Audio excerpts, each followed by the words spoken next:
ज्ञान गंगा में आप सभी का स्वागत है। आज मैं आप लोगों की, जैसा कि मैंने कहा था,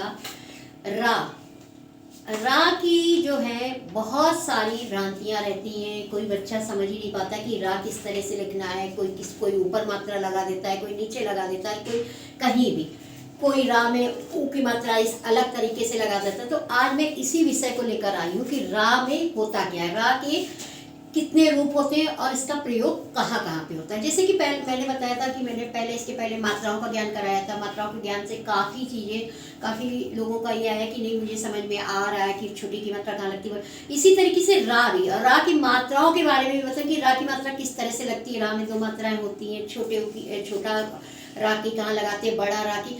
रा का जो है काफ़ी क्षेत्र विस्तृत है। इस तरह से मैं आज रा को भी आप लोगों को समझाना चाहूँगी। जैसे कि मैंने बताया, रा के विभिन्न रूप। हिंदी में रा के 3 प्रमुख रूप होते हैं, 3 तरह के रा होते हैं। जैसे कि जो शब्द उसके स्थान पर और जो जैसा रूप होता है उसी स्थान उसी जगह पर उसके अनुसार ही उसका प्रयोग किया जाता है रा का।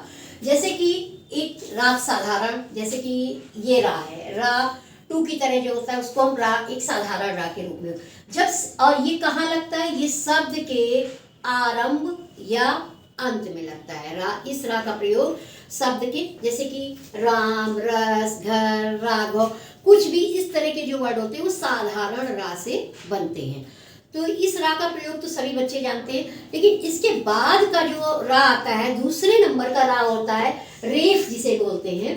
रेफ रा जब किसी शब्द से पहले आता है, और हमेशा रेफ का क्या होता है, हम लोग जैसे निकालते हैं उसके बोलने से पहले ही आने लगता है। पहले आता है, कभी कभी बाद में भी आ जाता है। तो वह ऊपर रेफ के रूप में लगता है। रेफ का मतलब होता है इस तरह से, जैसे कि मैं ब्लैक बोर्ड में बता रही हूँ आप लोग को कलर चॉक से, इस तरह से ये रेफ की तरह आता है। जैसे कर्म, कर्म, र पहले आया, पर्वत, वर्ष, ये हमारा रेफ रा होता है।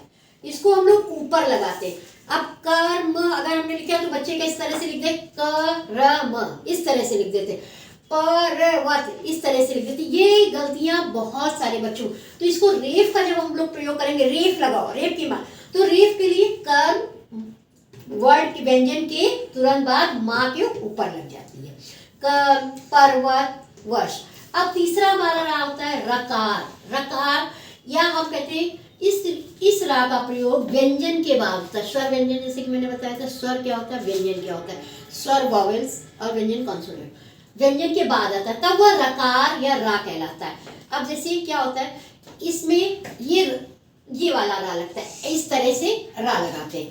और इसके बाद कुछ वर्ड्स जैसे क्रिया, प्रेम, त्रिशूल, त्रा में रा छिपा हुआ है, त्रिशूल। अब कुछ शब्द ऐसे भी होते हैं जिनमें 2 इस तरह की रहती है। तो अब बच्चों को कंफ्यूज है कि मैम ये कौन सा रा है। तो ये रा क्या है, एक हलंत के साथ मैंने रा लगा दिया, ये हलंत के साथ मैंने रा बना दिया, और इसके बाद ये रेफ ला बना दिया। इसको हम लोग पदेन भी बोलते हैं, कि पद का मतलब पैर के नीचे, रा के पैर के नीचे जो मात्रा लगती है, रा की जो मात्रा पैर के नीचे लगती है, उसको हम लोग पदेन कहते हैं, इसको रेफ कहते हैं, और इसको साधारण रा बोलते हैं। तो मैं जैसे कि मैंने एक बार मैं फिर से समझा देती हूँ कि हिंदी में रा के 3 प्रमुख रूप होते हैं। एक होता है साधारण रा, एक होता है रेफ जो कि ऊपर लगता है मात्रा, और एक होता है पदेन जो कि नीचे, जैसे प्रेम, और कभी प्रेम, घृणा में भी रा नीचे, ऊपर की जगह नीचे रेफ लग जाती है। त्रिशूल, ड्रम में एक हलंत होता है और एक ये नीचे वाली होती है।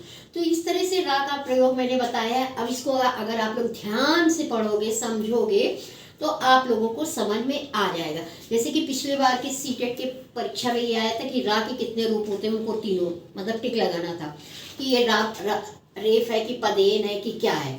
तो काफ़ी बच्चों का तो सही था, लेकिन मोस्टली बच्चों का, जैसे हम कहते हैं 80% बच्चों का ये वाला क्वेश्चन गलत था। क्योंकि मैंने क्वेश्चन पेपर देखा, समझ में आया कि ये बच्चों ने गलत किया। बच्चे क्या, सीटेट तो बड़े ही लोग एग्ज़ाम देते हैं, लेकिन कॉन्सेप्ट क्लियर नहीं होते।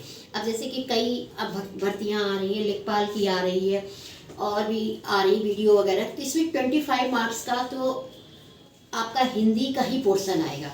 तो अभी तक तो मैं जो चल रही थी लेकर छोटे बच्चों के हिसाब से चल रही थी 1 to 8 का। अब मैं थोड़ा सा बड़ी कक्षाओं को लेकर, जैसे अलंकार है, समास है, संधि है, ये सारी चीज़ें का वीडियो बनाऊंगी ताकि उन लोगों की भी हेल्प हो सके जो इस तैयारियों में लगे हुए हैं, जो इन परीक्षाओं में लगे हुए हैं। अब नए साल के साथ मैं और अच्छे अच्छे वीडियो डालूंगी ताकि आप लोगों को कुछ मदद कर सकूं, तो अच्छी चीज़ होगी। लेकिन वीडियो जब देखोगे, समझोगे, समय दोगे, तभी ये सारे काम हो पाएंगे। अगर कुछ गलतियां भी होती हैं, कुछ कॉन्सेप्ट क्लियर नहीं भी होते, तो आप मुझे कमेंट में लिखो कि मैम ये वाली चीज़ मुझे नहीं समझ में आ रही, इसको कैसे हो, तो मैं दोबारा एक्सप्लेन करने की कोशिश करूँगी, दूसरा वीडियो उस विषय में बनाऊंगी या कुछ साधारण भाषा में बनाऊंगी ताकि आप लोगों को समझ में आ सके। आज इसी रात के विभिन्न रूपों के साथ जो विषय हमने लिया था, इसको मैं यहीं पे विराम देती हूँ। और अगला वीडियो हमारा इसी व्याकरण से ही संबंधित होगा, जो कि अलंकार होगा, क्योंकि अलंकार के लिए काफ़ी क्वेरीज आ रही हैं कि मैम अलंकार बताइए, मैम अलंकार भी, फ़ोन भी आ रहे हैं कि मैम अलंकार का वीडियो डालिए। तो मैं अपनी अगली कक्षा में जो है अलंकार डालूंगी। वैसे मेरा वीडियो डालने का समय मंडे, वेडनेसडे और फ्राइडे ही रहता है, क्योंकि थोड़ा सा कंटेंट पे भी वर्क करना होता है। ऐसा तो नहीं मैं कर सकती कि मुझे कुछ खुद नहीं आए और मैं एक्सप्लेन करने लगूँ। जब तक आपका ज्ञान पूरा नहीं होगा, आप किसी को कुछ समझा नहीं सकते हो। Thank you. इन्हीं सब सारे वीडियोस के साथ, अपने व्यूज़ के साथ मैं अपने बच्चों को विराम, अपनी वाणी को विराम देती हूँ और थैंक यू।